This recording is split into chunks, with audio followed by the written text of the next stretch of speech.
كان حتى كان في قديم الزمان، كان الخير في كل مكان، وكانت الريشة تقهر الميزان، وكان العمى يتخطى الصوار والحيطان، وكان الشيخ يقطع الودان، والعرسة كانت تغدي القبيلة وتزيد حتى الجيران. وكان حتى كان في دوار بعيد كان عايش واحد الراجل سميتو علال. علال أعطاه الله المال اللي يتمناه أي واحد، عنده الغنم البقر وزيد الأراضي. الحصول هذا الراجل كان لاباس عليه، ولكن كان سقراب ما يخرجش الدرهم. همه في الحياة هو يخبي الفلوس، تقول غادي يديها معاه لقبره، ما يزكي ما يخرج فطرة. الخدامة ديالو يعاملهم خايب، وحتى بناته والو كيصرف عليهم بالجميل.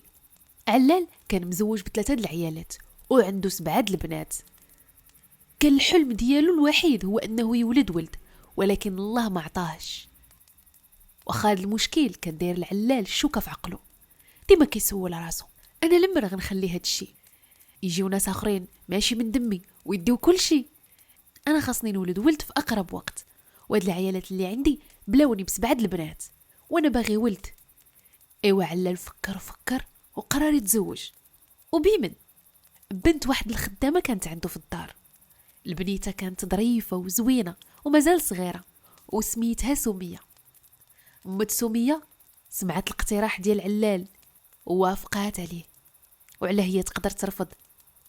داكشي اللي كان تزوج علال بسميه، طامع تولد ليه ولد. ايوا سميه ما كانش زهرها احسن من اللي قبل منها، كانت مسكينه عايشه العذاب مع علال وعيالاته من الفوق، الجوع والقهره والعبوديه. دازوا الايام، وواحد نهار سميه حست بشي اعراض، دوخه والوجع ديما. ايوا مشات قالتها لامها، امها سولات وتاكدات بلي بنتها سميه حامله. سميه مسكينه غير سمعت الخبر ما فرحاتش، حيت هي عايشه معذبه ودابا غادي تعذب هي واللي في كرشها. امها حلفات عليها ما تقولها لحد، حيت خافت من ضريراتها يديروا ليها شي حاجه باش يأذيوها، خاصه انها تقدر تولد الولد. ايوا سميه مسكينه كتمات السر، والجوع زاد عليه لوحم. سميه مسكينه كتعذب، ولكن ما قادره تقول لحد، واصلا شكون مسوق ليها؟ تفيق تلقى الخدمه كتسناها، والماكله الحق الصغير هو ديالها. ايوا واحد النهار سميه مسكينه تشهات طريف ديال الكبده ديال الخروف، عيات ما تفكر منين غادي تجيبو. قصدت امها وقالت لها عافاك امي، الا قدرتي تجيبي ليا غير طريف صغيور من الكبده راني مشهياها. ايوا امها مسكينه منين غادي تجيب ليها الكبده وهي عايشه غير بالشياطه اللي كتشيط من الماكله في دار علال نيت، حيت كانت هذه هي خلصتها. ايوا الا كانوا ولادو ما شبعانينش كي غادي تكون الشياطه ديال الماكله ديالهم؟ سميه كانت عارفه بلي امها مسكينه ما عندها جهد ولا حيله، وراجلها بخيل ما يخرجش الدرهم، ولكن هي والو تشهات الكبده وبغات تاكلها. سميه ما كانتش من العاجزين، بقات تفكر وما استسلماتش، وقالت غادي نخرج بالتخبيه ونمشي للزريبه فين كاين الكسيبه ديال علال. ايوا داكشي اللي كان، خرجت سميه وحتى حد ما شافها، شدت الطريق للزريبه اللي كانت بعيده على الدار، وصلت عيانه ومقهوره، ولكن ما عندهاش الوقت. مع وصلت بقات كتقلب، دور في عينيها وهو يبان ليها السارح. مشات قصداتو وعاودت ليه على راسها وباللي هي حامله ومشهيه الكبده ديال الخروف، وراجلها علال السقرام ما يقدرش يذبح ليها خروف. طلباتو يعاونها، ولكن السارح غير يسمع هاد الهضره وتخلع وقال لها ما نقدرش نعاونك، حيت علال كل نهار كيحسب الغنم ديالو، وإلا لقى شي راس واحد ناقص غادي يقطع عليا رزقي.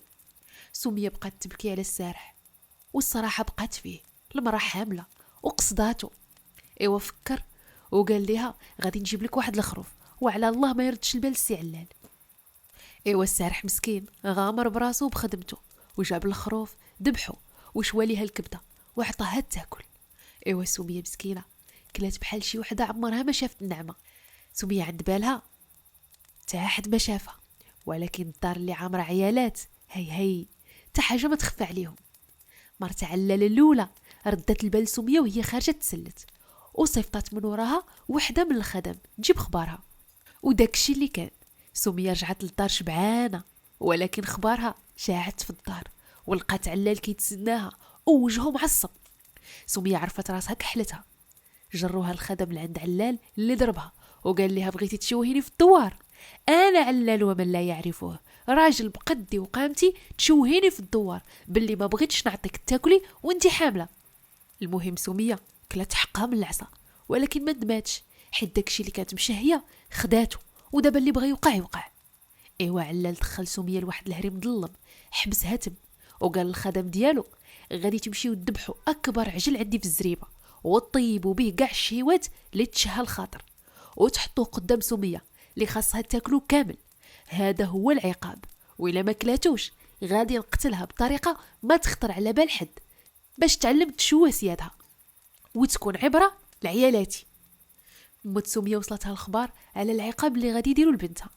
مشات ترجات علال، باست ليه الرجلين واليدين وقالت ليه عاقبني انا بلاصتها، راه هي مسكينه حامله، حشومه دير فيها هاد الشيء وما عارفاش وعقلها صغير. علال قال ليها وما حشوماش داكشي اللي دارت، بنتك غادي تموت غادي تموت، غير هني راسك. وهو يعيط الخدم باش يديو امها حتى هي يحبسوها مع بنتها باش تحضر لبنتها كتعذب.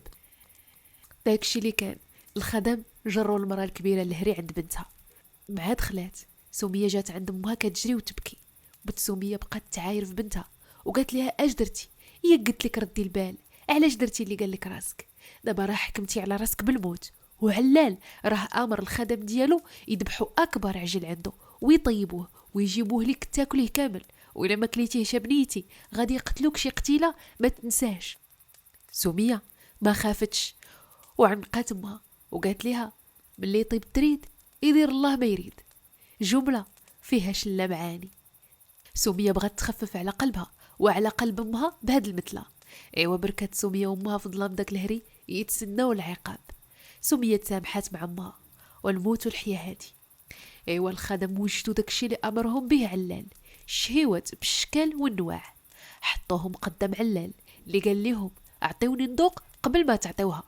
مع خشى اللقمه الاولى في فمه وهي توحليه، تقجب ديك اللقمه اللي قطعت ليه النفس وجيفاتو قتلاتو في ساعه. خرج كل شيء يتجارى ويغوت علال مات علال مات. مشاو حلو على سميه اللي ملي سمعت علال مات سخفات وهي كانت ميته بالخلعه وكتسنى ساعتها. صدق علال مات قبل منها، بصح عندك الحق سميه، ملي طيب تريد يدير الله ما يريد. ايوا مات علال ما حزن عليه حد حيت كان بخيل، لا عمرو دار الخير ولا عاون الفقير. سميه بقات في دارها تا تولد باش يتفرق الورث. ايوا من زهر سميه ولدت ولد وسماتو جود باش يجود على الجواد وما يكونش بخيل بحال بواه. تقسم الورث وكل واحد خدا حقه، وجود كان عنده اكبر نسبه. سميه وامها سهروا باش يربيو ويكبروا جود اللي ولا راجل، وكمل وزاد على داكشي اللي كان عند باه.